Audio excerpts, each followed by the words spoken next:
It's not going to work.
Well, let me try this. Can they hear me and can they hear you? Can you speak?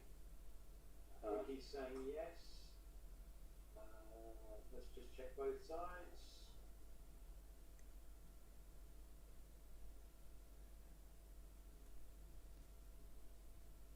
Is he hearing?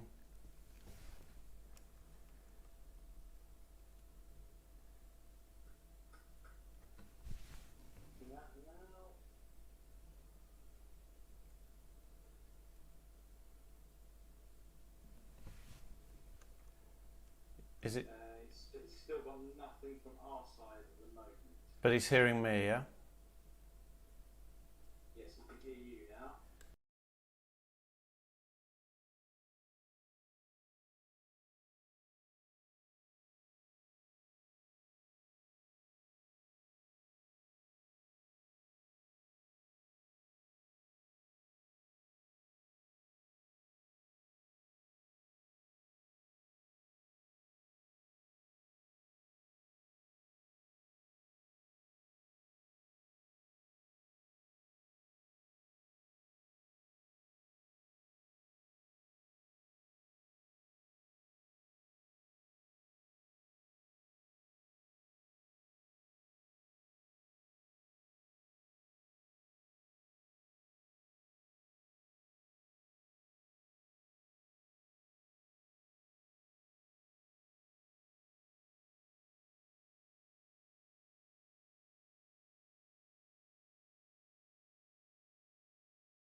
Yeah. That's for you, fine, yeah.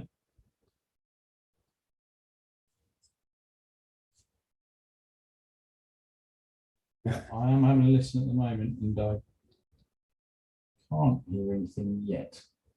There's that delay, so. Yeah, it's going to be fine,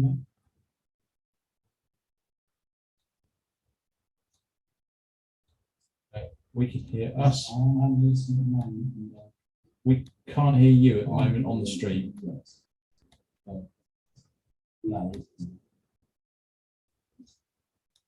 No, we've not got you on the stream yet at the moment, I'm afraid, Brian. What about now?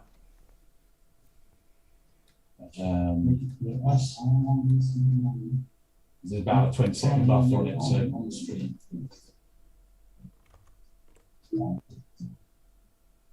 Can you hear me? No, we've not got you on the stream yet at the moment, I'm afraid, Brian. What about now? Yes. Yes. Potentially on one side, I think, but you're definitely coming out. One-sided, yeah. Well, let's leave that. let's be one-sided because I can't be bothered. All right, so you probably need to kill your speakers, although you need to hear me, of course. Yeah, so you can't kill your speakers, can you? Reduce the volume, I guess. That's fine. We can hear you fine. Yeah. All right, brilliant. I hope there's no hideous delay, echo for people. All right, I'll get the questions back up. Right, hello everyone. I really most humbly apologise for those issues. I'm cursed when it comes to live streams. Every single time I try to do one of these roundtables or live Q&As or anything, I always hit some kind of technical issue. And this time, it was that because Windows has done its automatic updates, but I hadn't updated my Focusrite drivers, I wasn't able to get audio. So I've now updated my Focusrite. There you go, a little technical. We're starting right from the start with a bit of technical tip for you there. If you're getting trouble with your Focusrite interface on Zoom, but it seems to work with every other piece of software, then it might be what I had, which is that the Focusrite driver needs to be updated, which is also fun in games because you need to identify which generation of Solo interface you've actually got. And Pete came to the rescue. Apparently the serial number is the key, yeah, in identifying. It is indeed, yes. Okay, excellent. I can give you more. We can give you more information about that if you want. So there's a kind of code. There's a bit of a hint on the Focusrite website, yeah, to sort of identify. Yeah, absolutely.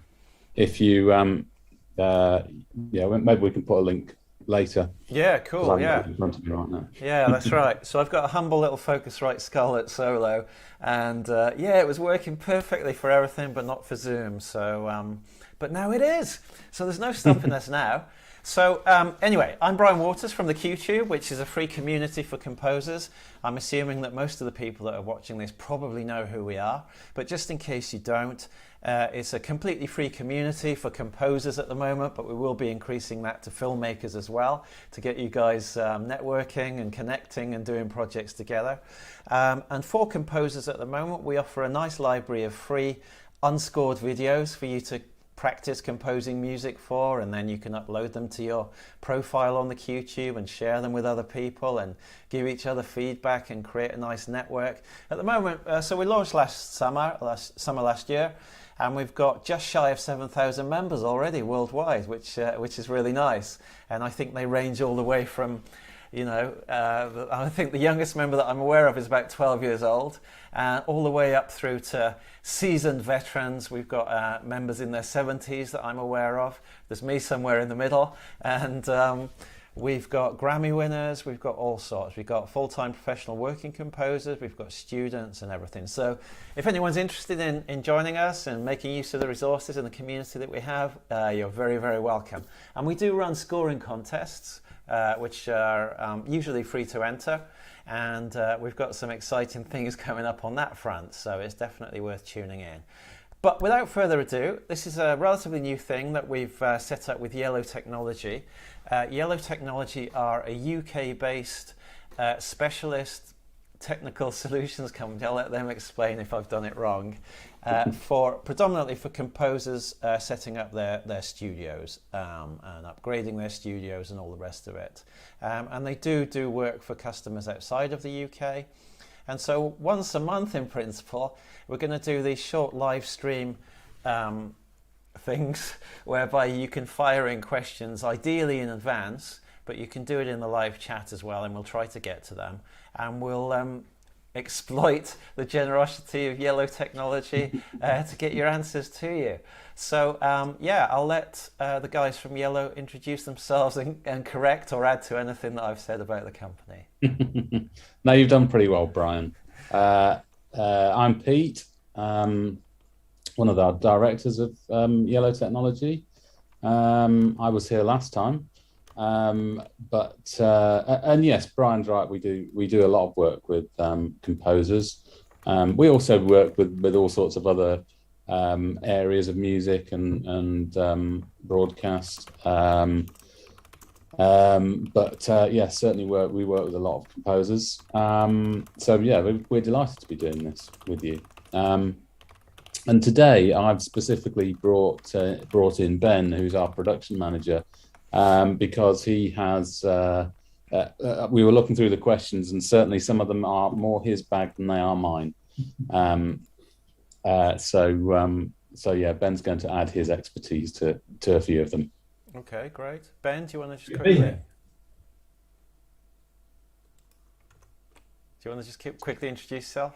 Yes, of course, Brian, of course. So I'm our production manager at Yellow Technology. So I oversee all of our installations and all of our production work. So that's right from studio builds right down to, kind of a quick phone call to fix a plugin update or something a bit like what we've just done with your audio interface. So yes, I oversee all our team here. I'm also still doing a fair amount of sound engineering, mainly studio work and live performance. So Yellow Technology kindly facilitate that for me amidst all the rest of everything here. So that's partly why we thought it'd be good for me to be involved here for bridging that gap. Everyone here is a musician and has done some professional sound engineering. So we've all worked at the sharp end at one point or another. So we kind of feel that's a good way for us to bridge the gap between composers and producers and studio professionals and hardcore tech. Excellent. Thank you. Well, thanks for joining us, Ben. I really appreciate it and bringing your knowledge to the table, quite literally. So that's great. So shall we crack on? We've got a nice. We better. We've got. I mean, it's all very nice chatting away. I've got a nice little collection of questions. So thank you to everybody that sent questions in. If you didn't do that, but you do have a burning question, you can try and get it in today on the live chat. And if we don't manage to get round to it within the allocated time, which is about 30 minutes, then we'll put it in the queue for next time, which will be hopefully in about a month's time. So the first question is from long-time QTube member Mano Arbol, who I believe is in Chile, a place that I definitely want to visit. So watch out, Mano. And the question is as follows. An acoustics question. Do you recommend installing an underground studio? Dimensions 6 meters by 4.5 meters, of course with ventilation. That's good to know. I'm mentioning this because I find it super complicated to isolate sounds coming from the outside, especially low frequency ones. I suppose buses rumbling past and that sort of thing. I don't know what rumbles in Chile, or sound pollution from structural movement. I'm thinking literally digging up inside a rock like a cave, really. That sounds like a really interesting solution to the acoustics challenge. Quite a drastic solution, isn't it? It is quite drastic, but when in Chile, do as the Chileans. Well, yes. Who knows how it works in Chile? Have you ever seen anyone do anything like that? What do you think? We've worked with a number of studios that are underground. It's not that uncommon to have some kind of basement facility. Whether we'd recommend it or not is difficult, really, because it depends on the environment. As Mano alluded, there are other issues with building underground. I mean, if you've got unlimited budget and unlimited space, then it might be a nice idea. But it doesn't it kind of protects you from a lot of the airborne sound, but it doesn't protect you from everything. So, particularly, I mean, we've done basement studios in London, and you struggle to get far away enough from the underground rail network or even the overground rail network. So there is a lot of, in built-up areas, there's a lot of sound that's traveling through the ground.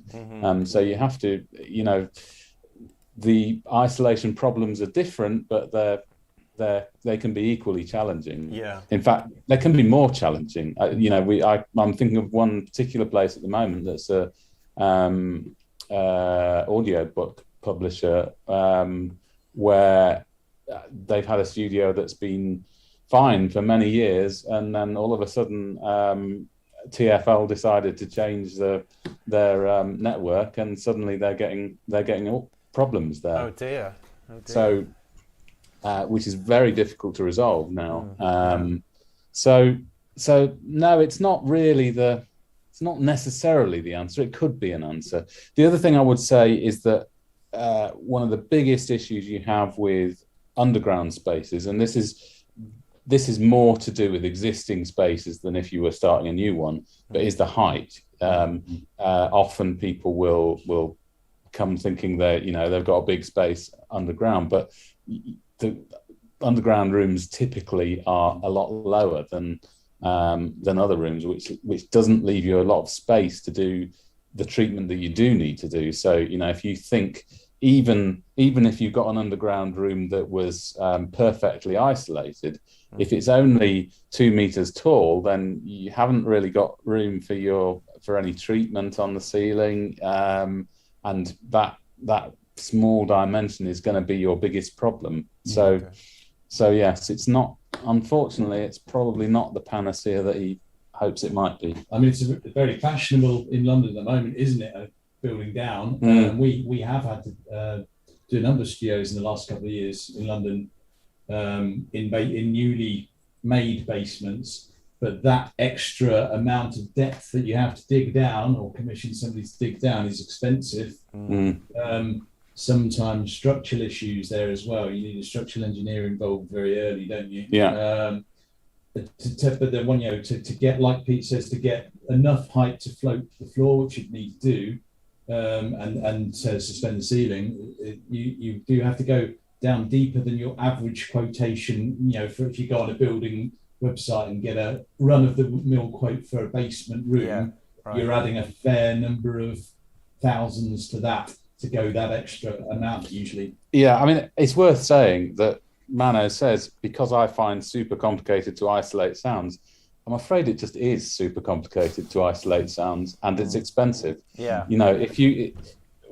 Whenever people come to us about isolation, we try and get them to look at it pragmatically, because people will often come and say, I want this room to be soundproof. I want it silent inside. And that's a very difficult thing to achieve in most environments.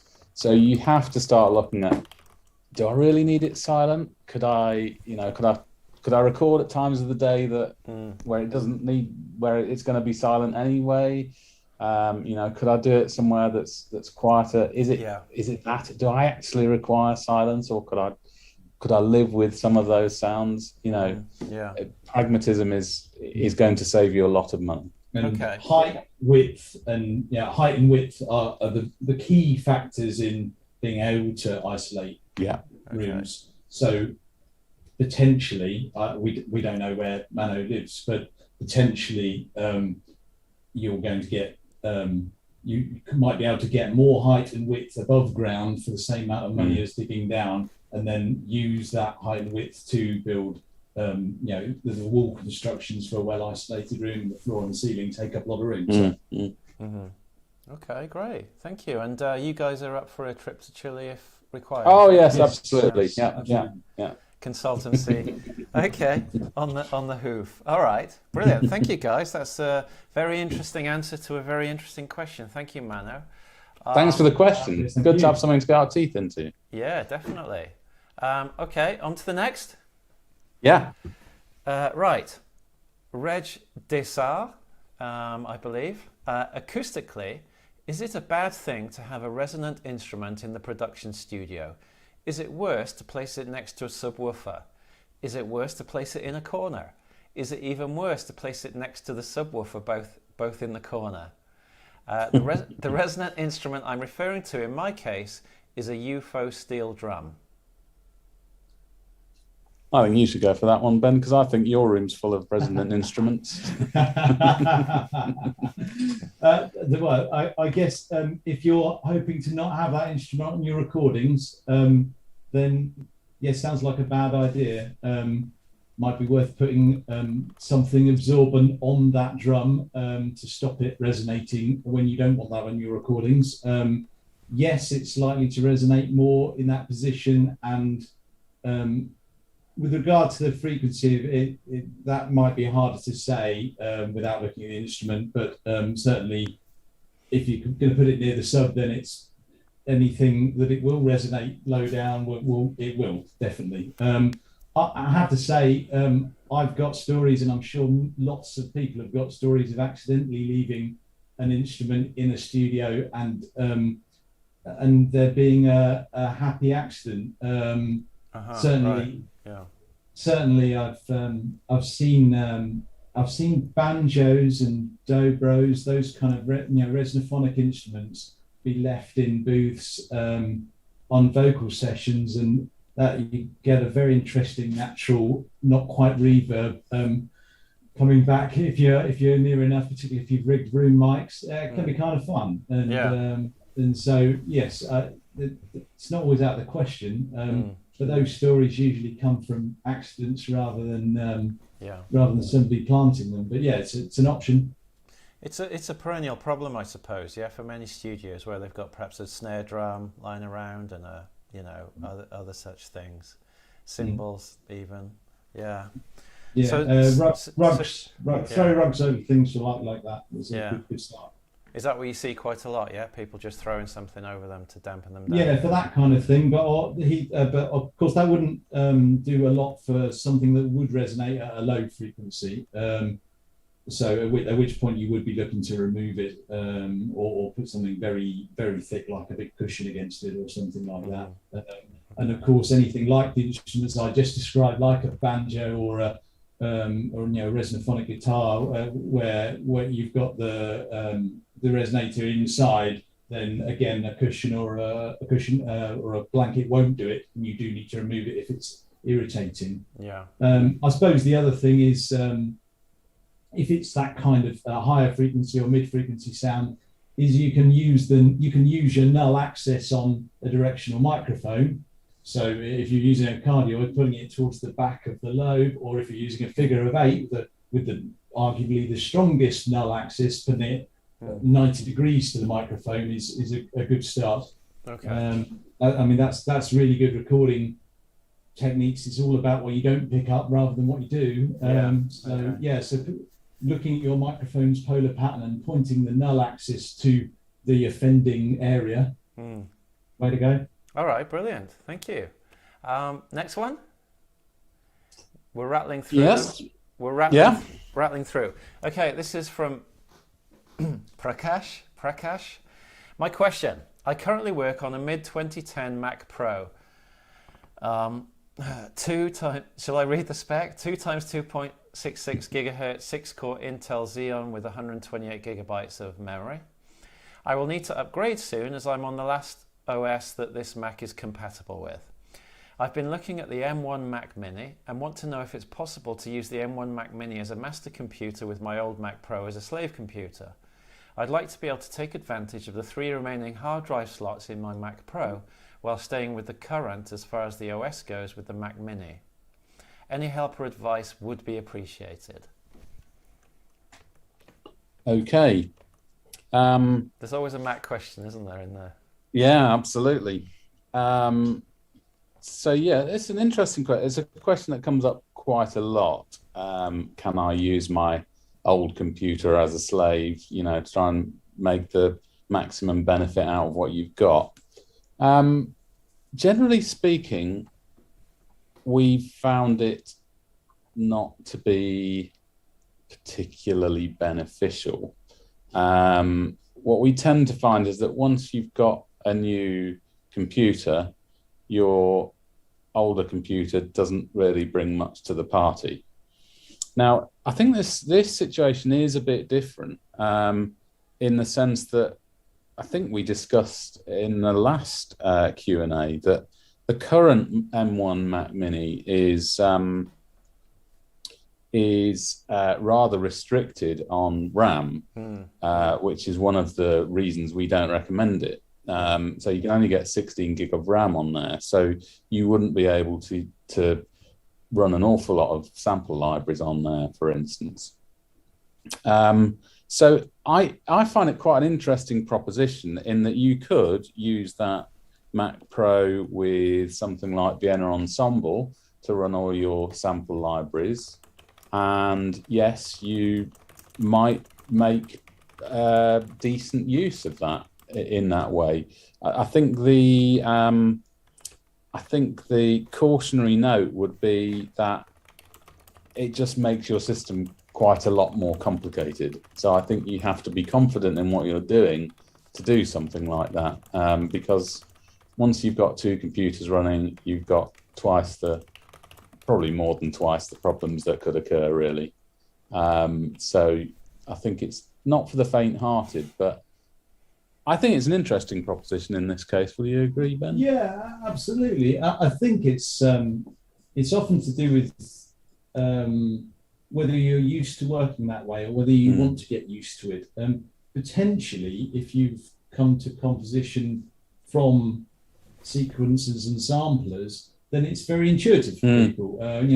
We have some composers who we work with who have moved from that way of working to computers, but then have built up multiple computers of secondary systems feeding into a sequencer, and they find that completely fine. There are advantages to workflow there in that you're not reloading your sample libraries for every queue, so people who are switching queues quickly can do so without waiting. That's the big selling point of that way of working. But it's labour intensive. It's twice as much maintenance time every time you do one upgrade. It probably has to match on the other system. So it really does depend whether you're comfortable working that way. And I think as more and more computers are made to do everything, I think we're encountering fewer people who are keen to work that way. I think one of the questions has to be, what benefit are you getting from that Mac Mini at that point? And you might be better.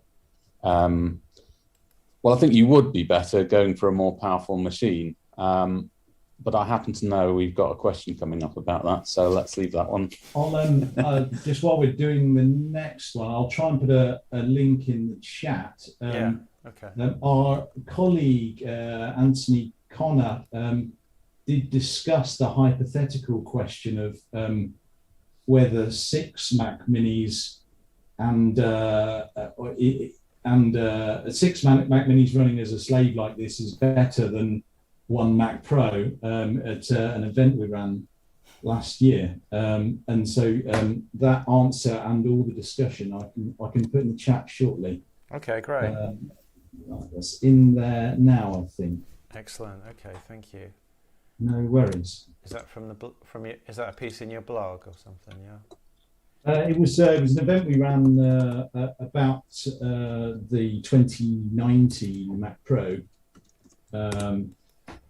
So yeah, I'll get that in there in a second. I think that's on its way now. So all right, hopefully. But it's a discussion specifically around slave systems and Mac Minis. Not this generation of Mac Mini, I should qualify, but it's still it does touch on that way of working.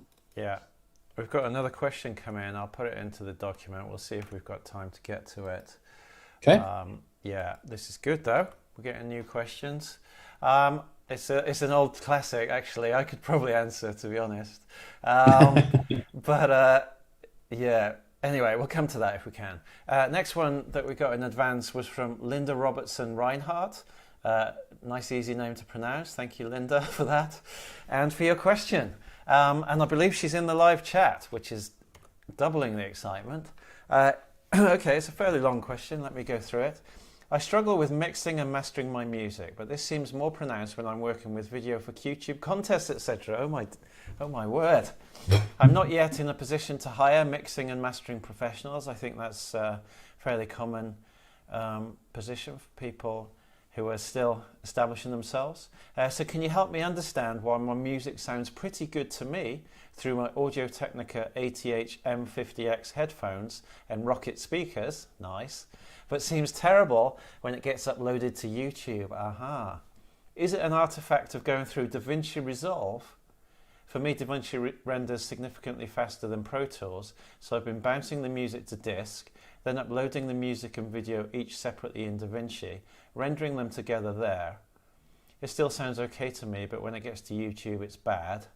The speakers for my TV seem fine for Spotify and any other video I play. Do I need different settings in DaVinci? Should I render through Pro Tools instead? Am I doing something wrong that causes YouTube's adjustments to make my music so muddy? Help! All right. Right, so this is the one that made me suggest that Ben joined us, in fact. But I'm going to start with some basics, just from a sort of equipment and listening point of view. Yeah. So, the first thing is headphones can be quite nice to listen on, and having a good set of headphones is a lot cheaper than having a good set of loudspeakers. But it's not always a very good solution for actually mixing something, because it doesn't really give you what you need to do the mix.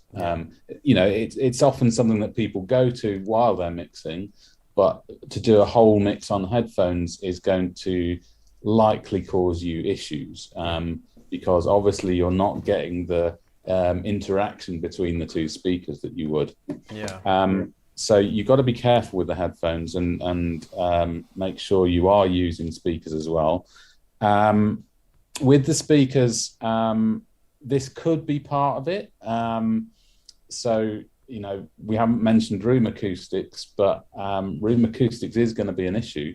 So if you don't have a reliable room that you're working in, then that is likely going to be causing problems, even if you can't immediately hear them.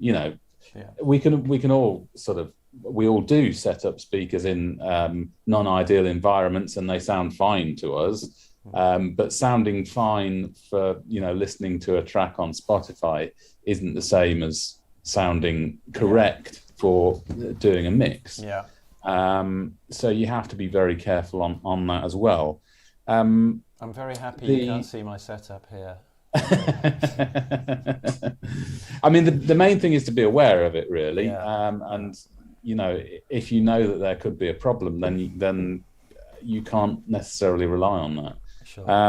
The other thing, from a sort of very analog point of view, before we look into the streaming side of things, is that a lot of people will listen to their mixes through much smaller speakers as part of the process. So in the olden days, that's what the Auratone was for. It was to have a tinny little speaker that is what most people would have been listening to your music through, so you could actually get an idea of what it was going to sound like on the wireless.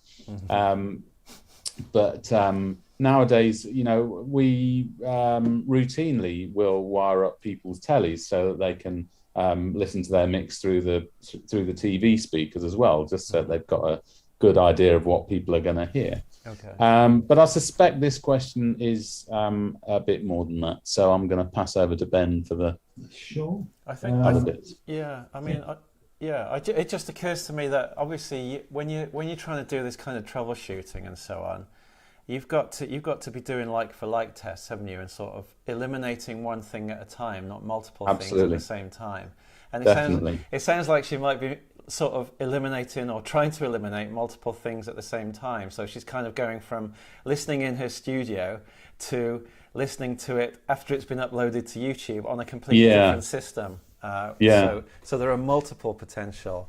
Absolutely. Yes, absolutely. I think the thing that stands out with regard to the upload process here is I'd recommend doing the render from Pro Tools, or just a bounce out of Pro Tools, and uploading that to YouTube side by side. Put them on private link for yourself, and check the difference. That eliminates whether and it should sound loosely the same. You shouldn't be hearing a huge difference in the difference between a different render. And that should eliminate whether you are dealing with a problem with DaVinci Resolve or not. If it sounds fine from the Pro Tools one, then it probably is a setting in DaVinci Resolve, and I'd love to have a look. But but if they sound the same and it's still disappointing, then just one thing that, if you don't mind, Pete, one thing that struck me, your comment on headphones, completely agree. The headphones in question here are closed back. That's a good economical tip for upgrading your mixing, particularly if you're not mixing in a great space acoustically, is to move to open back headphones. They've gone down in price dramatically, and generally, and it's not all open back headphones, but there are some great ones on the market these days which don't cost very much. Certainly a lot more economical than a really good pair of speakers and a really well treated room. Sennheiser make some good ones. They're the classics, really. AKG have some strong ones. They're the two big ones, aren't they? Yeah, I mean, a set of like 30 quid Sennheisers is pretty good these days. Yeah. I mean, if you can spend a bit more, it's good, but but yeah, I mean, certainly if you can spend a few hundred on some your really good open back Sennheisers, because you're dealing with at least you're dealing with something approaching the full audio spectrum, which you're generally not with closed back headphones. Because of the way they transduce. So that's one thing I just thought I'd touch on. With regard to things changing in how they sound post-upload to YouTube, this is a very, still quite a new territory for the mastering world. I consider it very much part of all of the streaming world, really. The same thing happens for uploading to Spotify and Apple Music, or all of these places are changing your mix in the way that they encode the audio after it's been uploaded, and that does need to be thought about when you're mastering. The two simple things that need to be considered here are the true peak of the master. There's different standards for each one. However, a good rule of thumb is to be having your mix, the true peak of your mix, below -1 dBTP. Lots of your DAW meters won't be working in true peak. Some DAWs, Pro Tools included, I think, you can change your meter on your master bus to be true peak. And there are a number of plugins out there that record it very well over a bounce. Nugen, Nugen, make a very plush one, which is very nice. There's a free one from Julian, Youlean, I think. I'll check it for you in a second. And the other factor, which both of those plugins will deal with, I'll just check the name. The Julian one is called, the Nugen one is called Master Check. And the other thing that these plugins check is the loudness of the track as a whole, or of the bounce. That's becoming a really big thing, in that all streaming services, YouTube included, change the overall level of tracks so that in a playlist they all loosely, if you get Beethoven next to Metallica, it doesn't sound horrific in difference. But that does mean that if you're mixing too loud, they are attenuating your track, and they're often not doing it in a very complementary way, and it is likely changing how things sound. All of your streaming platforms have a slightly different standard there. I looked up YouTube's a second ago, and it's around about -14 LUFS. again, you can track this. Either of those two plugins will do it. There's also a handy website that we were discussing in the pub last week called www.loudnesspenalty.com, where you can scan your mix there, and it will tell you, and it will approximate for you what all of those streaming services are going to do. Wow, great. It won't tell you how it's going to sound. Yeah. It's quite crude, but it's free. But it will tell you whether YouTube is going to bring your track down or alike. So that's well worth checking out. Certainly, that's a common thing. Things are being mixed too hot and too loud, and then being penalised for it by the respective streaming services. Excellent. That's fantastic. Some really good tips there, from headphones all the way through to free crude tools on the internet. No, I didn't mean it to sound rude about it. I mean, it's an excellent service. That sounds really good. Easy. If you don't want the hassle of or the worry of putting an extra plug-in on your main bus, it's a quick way of checking a mix. That's superb, and I mean, I have to say I'm impressed, because I thought this might be slightly outside of Yellow's remit, so I'm really impressed that you've sort of embraced this and got stuck into it, because it's slightly beyond making a nice studio, isn't it, really, this question? So No, I mean, it's very much within our remit. Most of our time is spent helping people deal with issues like this. Right. So. Like Zoom. Zoom issues. Yeah. All right. Good stuff. This is very productive. I'm going to go to bed very satisfied today. All right. Next question. Hugh Wanger. I was going to say Wagner, but it looks like Wanger. Unless I've mistyped it or something. Via Twitter. So we do accept questions via Twitter, via email, on the live chat, of course. Facebook, any medium you like to get these questions into us. So Hugh has asked, perhaps something about 5.1 in home studios. Nice one. What's the minimum setup needed to do 5.1 sound at a professional standard? And what are some of the pitfalls or things to be aware of for home 5.1 setups? That's a great question, I think. I like that one. Guys, I guess you're dealing a lot with 5.1, yeah? Reasonable amount. I mean, probably not as much as you might think. Do you think it's increasing? Do you think it's increasing? No, I don't. Okay. It's dying away. No, I wouldn't go that far. I'd say it's at the same level as it has been really for, well, I don't know, the last 10, 15 years really. It is Wagner, by the way. I've just checked. I do apologise. Okay.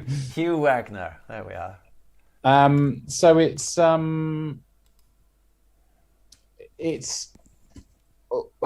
often we've had quite a few times when people have clients of ours have decided to set up their studios for 5.1.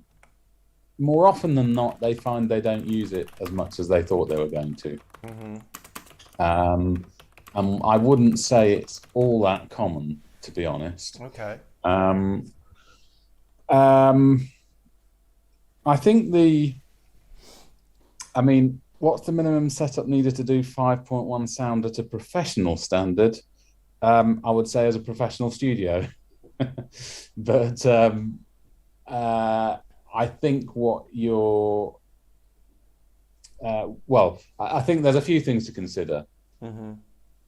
And sorry to sound like a broken record, but acoustics is the first one.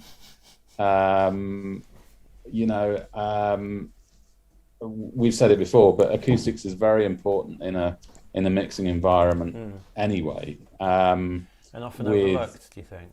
Absolutely. It's often the last thing that's dealt with, which is kind of understandable because it's quite an expensive thing to do. It's easy to buy a new plugin.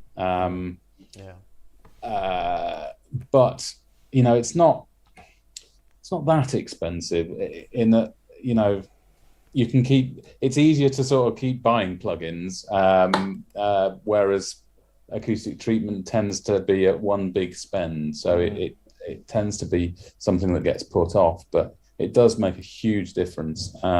And it's very important, as I say, in any mixing environment, but once you get into 5.1,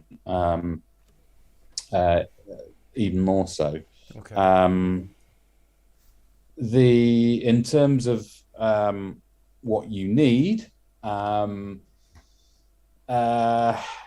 in the ideal world, you need 5 identical speakers plus a sub.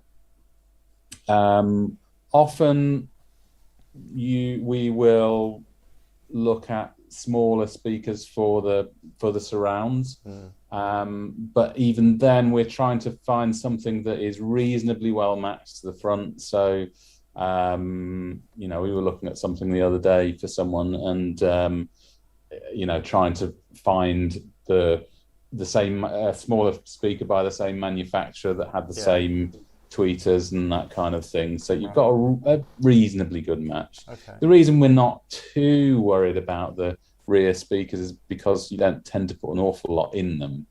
But it is very important to have the center 3 identical, because obviously, if you had the center one, a different one, it's like having a different left and right speaker, really. You just wouldn't do that. Okay. So that's really important. Subwoofers are really difficult a lot of the time. It's difficult. People tend to think that subwoofers are easy. You just put it in there and it's omnidirectional, so it doesn't matter where you put it and it'll be fine. But that's not the case. And it, particularly in small rooms, it's very difficult to get a subwoofer sounding good. And again, acoustic treatment is quite critical. Personally, I think it would be quite important to consider the acoustic treatment for your mixing environment before you really consider going to 5.1, I'd say. I suppose one of the answers in here is what you're planning to work on. In that, I suppose we have worked in studios where there's some kind of modest 5.1 setup for people who know that when they're going to do that, they're going to have dialogue in the center and reverb at the back, and not crazy amounts of sub bass, and it's rare, and so they're happy to have that compromise there. I think if you're remixing organ concertos, then you need a proper room and you need a proper calibration. One thing I don't think has been mentioned is the requirement for some kind of surround monitor controller with ability to calibrate. In that, it's very rare that certainly in a semi-professional, in a home space, that you're going to be able to have all of the speakers in the perfect position to subscribe to a standard. It may be, it's often people want the surround slightly further back or slightly further out, and like Pete says, can't always have the sub in the perfect position. But at that point, that will then need some kind of correction, be that level or potentially even in time domain. So some kind of surround monitor controller. I think that probably the most economical, reasonably reliable one in our experience is made by SPL, but to properly get in there and calibrate things properly, we'd recommend the one made by Grace Designs in the US. Is excellent for that. But there's some kind of control when you've got all the speakers on one knob is almost essential. Okay, excellent. Not for the faint-hearted, by the sounds of it. So one more idea on this. We've seen in a number of studios is, if it's seldom used but useful, is to have quite a small economical set of 5.1 speakers running alongside a set of nice large speakers that you want to work on day in, day out, so that you don't have to buy so you don't have to buy 3 more of them and a massive sub to compete. Okay. Right. So as a kind of compromise, yeah, in terms of cost and That's space, right, yeah. perhaps, and everything. Yeah. That's All right. Good. But then you do kind of end up with a lot of speakers in your room. Yeah. Yeah. All right. Other tips. So one more on this is the age-old problem of the centre. If you are having anything other than dialogue down it, it's horrible for if you're. I'm assuming Hugh's a composer being on this channel. Composers have always got far too many screens in front of the centre channel, and it sounds awful. So getting your screens on some kind of arm that can move it out of the way of the speakers when you want to work in 5.1 will acoustically it'll be night and day for you. Okay. Otherwise, what's the point? Yeah. Okay. All right. Brilliant. Thank you. How are you doing for time, guys? Because I'm conscious that we're already at 6:20. I think I can do another 10 minutes if that's... That's fine. Yeah. So we'll aim for 6:30 finish. All right, Yeah. let's go for it. We're doing quite well. All right, we've got. I'm assuming from Finland. It sounds quite Finnish. Forgive me if it isn't. Timu Kekkonen via Twitter again. He says, "Yes." I suppose he means yes. I have a question. Is there a noticeable difference in sound between 44 kilohertz and 192 kilohertz if you plan to upload music to streaming services? There we are again. Thanks in advance, and thank you, Timu, for your question. Well, it's an interesting question. I'm not quite sure. It seems like more than one question there. Okay. So it seems like there's a question about whether there's a difference between audio 44.1 kilohertz and 192 kilohertz. That would be one question.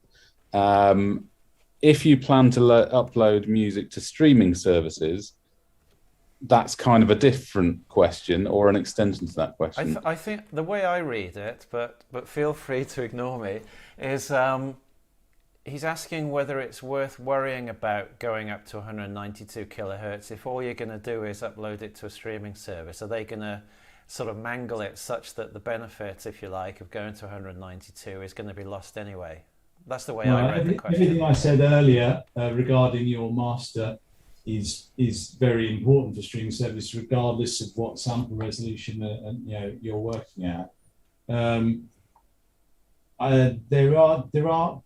It's a lot better than it used to be in the streaming world. There are various streaming services that are working at higher sample rates, a few at 192, but lots at 96.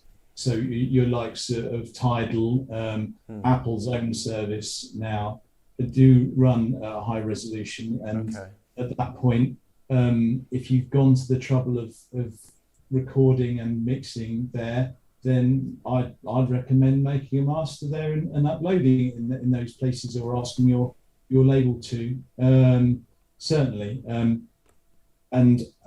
Yes, if given the right playback circumstances and assuming it's been well recorded, then I've heard some amazing recordings made at high sample rates and mixed at high sample rates that have been incredibly moving experiences. I suspect Pete's about to tell you that most people listen on their iPhone speaker these days, and you could have, I don't know, mixed it at 8 kilohertz.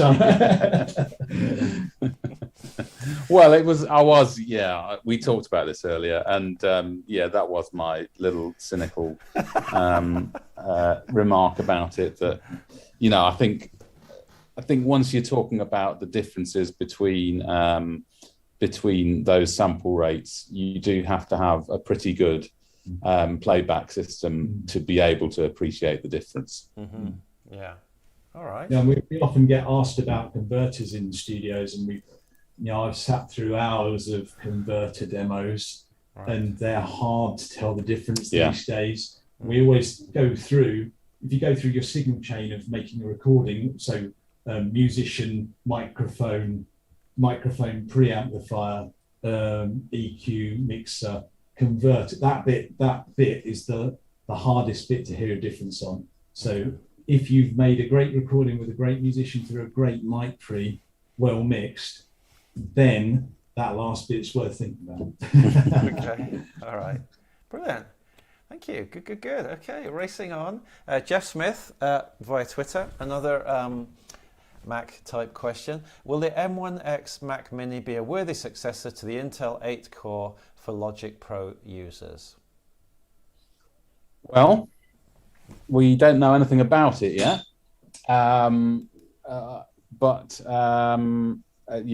This kind of goes back to the previous question about getting a Mac Mini. My personal speculation would be that there will be M1X Mac Mini or similar fairly soon, as they've just announced the MacBook Pro with 64 gig of RAM and an M1 chip. That is, I think it's probably not far off for the Mac Mini. And yes, if they were to introduce that and it had the RAM capacity, the 64 gig RAM capacity, then that would be looking like a pretty good successor to the Intel version. I'm not sure what he means by the 8 core, but the current Intel version that is available. So generally speaking, at the moment, if you were buying a Mac Mini, we'd recommend you buy the Intel one. Okay. Which does already have 64 gig capability. I think the speculation is that once they bring out this a new Mac Mini, they'll stop doing the Intel one, okay. Which would make sense, obviously. So yes, it probably will be a worthy successor, but I mean, at the moment, it's whether it's worth going to an M1 computer at all is questionable.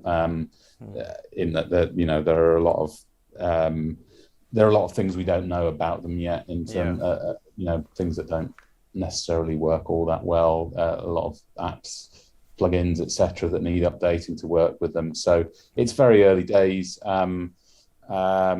You'd need to be you'd be on the bleeding edge if you were to throw in your old computer and go for one of those. So they should actually let us know how it goes. Yes, absolutely. Be the guinea pigs. Be the guinea pigs. Yeah. I mean, I think the thing is that just going back to that previous question about whether he should go for a master slave setup with a newer machine. That my suggestion would be that either wait or probably go for a existing Intel machine, really. Okay. But from the sound of it, I would say probably wait. There's a lot of plugins and drivers that will have to run, even though Apple are saying, Logic's now been optimized for M1. There's a lot of things that will need to run in their translation back to Intel, their new Rosetta, right. And needs a lot of testing. We're already working there to work out what performance change you're then going to experience once things are running within that infrastructure. Whether they'll then run at the quoted speeds from Apple or whether it be worse or better than the Intel one is hard to know at the moment.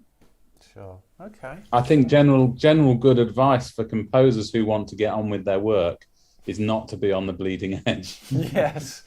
Yeah. All right. That's a good one. By the way, Timo confirmed that we correctly understood and answered his question, so that's great. Great.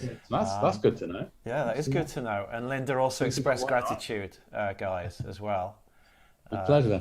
Yeah. So we have time for the one more question that came in, that flew in live on the live chat. So that's great, and then we can wrap it up. So that was the old classic about ground hum. This was from King Jamshed, who I remember from the Score Relief contest. Hi, King. And the question was, if there's time, I'm trying to get rid of ground hum. My flat was built in 1860. Wow, we need pictures. And the wiring has been installed by the village idiot. We also need pictures. What's a good way to get rid of it? What, the village idiot or the wiring? Or the, or the ground ham? I'm not sure. I assume he means the ground ham. That's a real can of worms, isn't it? Literally. It's a huge can of worms, and I think we'd need an awful lot more information than that. But yeah. Do you want to? Do you want to just run through maybe some basic principles, or maybe some troubleshooting sort of steps that he could undertake, perhaps? Yeah. I mean, so I guess something's happened that's made him feel that it is the flat that's the issue and nothing else. If it's the flat that's the issue, then it's likely that there's a problematic earth there. And if that's the case, then really the only sensible thing to do is to get the house rewired, which may sound like a drastic thing, but it's probably something that needs doing, and that's going to get rid of any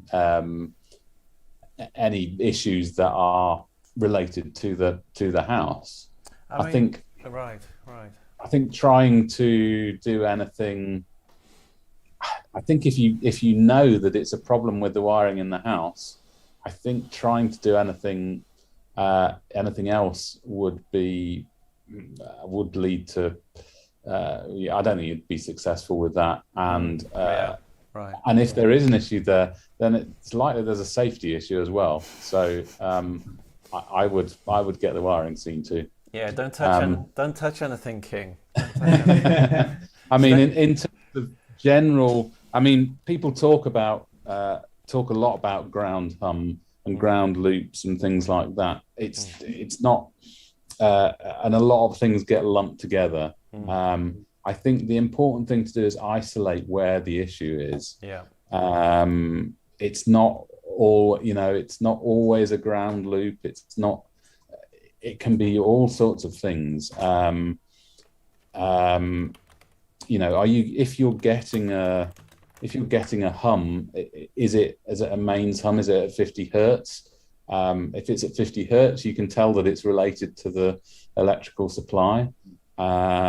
Is it because you've got an appliance near to some of your equipment, or does it make any difference if you touch the casing of the equipment? And again, be careful. Don't do it now. But no, seriously, I would say if you suspect your house wiring, then get it seen to. It's not worth the risk. Okay. I mean, if general hums, like Pete says, often they're diagnosed as ground hum when they're not, and more general hums, we can encourage balanced cabling for balanced connections. So if your equipment has things with 3 pins like XLRs or stereo jacks, making sure they are wired with cables with 3 cores. So we often see people going from XLR outputs into jack inputs, which are stereo jack inputs, i.e. the ones with 3 terminals on with a guitar lead. That's going to pick up hum of all kinds. That's a good kind of principle that we find. Similarly, on unbalanced lines, that's mainly speakers, crummy, tiny pieces of wire for passive loudspeakers, often not so good as some nice thicker speaker with some kind of shielding. Okay. If you are using a lot of unbalanced equipment, then you can look at balancing that, and that's something that we do quite a lot. So if you've got a lot of modular or pedal stuff, that kind of thing, we would often put a converter in there to convert it to balance before you start sending it about the place. That's going to avoid issues. One thing that I should just say that you should never do is to remove the earth from your mains plug. It's something that engineers used to do in the old days, and you should never do it. It's really dangerous. I've never done that, Pete. What are you suggesting? Goodness.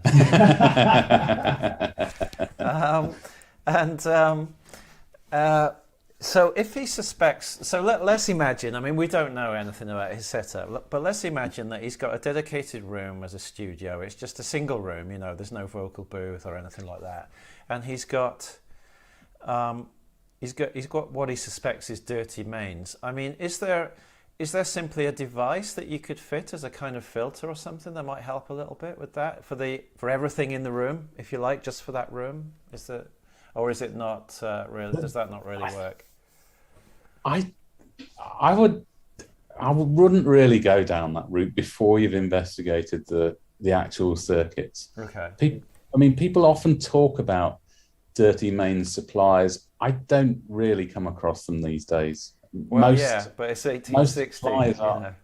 Yeah, but it's still the same supply coming into the house. Yeah. If there's a problem with the house wiring, then as I say, you've got to get it dealt with. Yeah.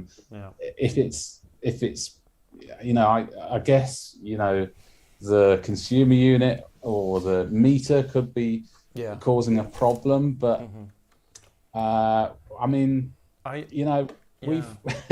we did a studio a couple of years ago where luckily we spotted that the power coming into the building was arcing, and it would have burnt the client's house down had something not have been done. You just shouldn't cut corners on that.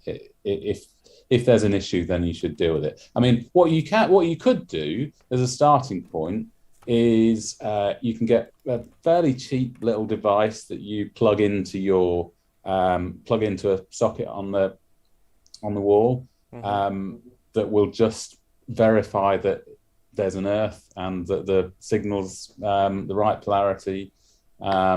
It's not a proper test, but at least you'll get an idea of whether there's a real major issue there or not. Sure. But there's not. I don't think there's an awful lot you can do if you know that there is a problem.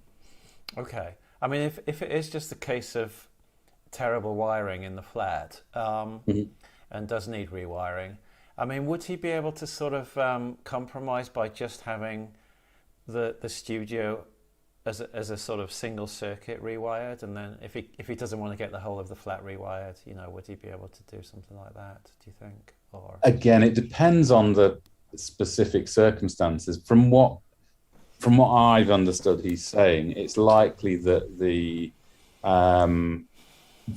consumer unit is old, and that you would have to upgrade. I'm not an electrician, but I don't think an electrician would agree to rewire a room based on an old consumer unit. I don't think they'd be allowed to do that anyway. Okay. We're getting lots of people saying thank you, it's been very helpful. So thank you guys, it's been very helpful. Pleasure. It's good to know. Yeah, and we've overstayed our welcome on YouTube. And you've got a huge barrel of cider waiting. Yeah, absolutely. Yeah, it's there. Yeah. Drinking stuff, is it? No. So I think that we'll call it a day. But I think with that last one, certainly I think if he wanted to send us a little bit more information of the setup, the circuit, the wiring, a photo of the consumer unit. I mean, anything that might flesh it out a bit. We could have another crack at that, perhaps in a little bit more detail next time. Because I think earthing issues, they were always classics for me when I was working in studios. And I mean, perhaps with digital, maybe are they less of an issue, or do you think they're equally a pain? No, I think they're equally an issue. I mean, most of the wiring is still analog, really. So right.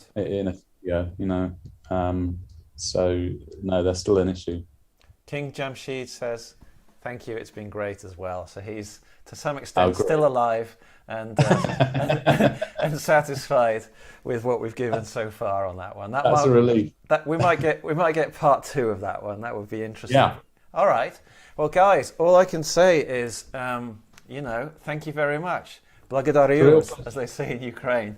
And Yeah, it's been fantastic, and it's been great for me just to see you guys and talk again. So Yeah, yeah. absolutely. And thanks so much for helping me out with that Zoom issue. Now there'll be no stopping me. That's great. No problem. Yeah, I wish you a great evening. I see it's gone dark outside your window. I think it was daylight when we started. It was, yeah.